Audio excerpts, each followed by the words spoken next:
உயிர் பலிக்கு நிச்சயம் பொறுப்பேற்க வேண்டியது முதலமைச்சர் தான். மக்கள் மன்றத்தால் அவர் விரைவில் தண்டிக்கப்படுவார்.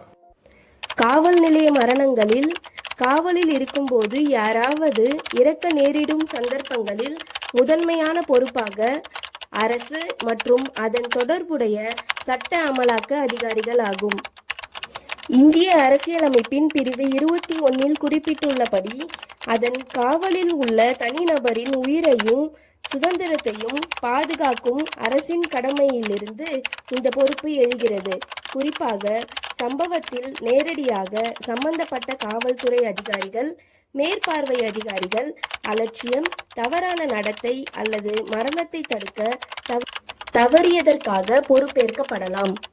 அதனுடன் தேசிய மனித உரிமைகள் ஆணையம் காவல் நிலைய மரணங்களில் பாதிக்கப்பட்டவர்களின் குடும்பங்களுக்கு அவர்களின் இழப்புக்கு இழப்பீடு வழங்க வேண்டும் என்று பரிந்துரைத்துள்ளது.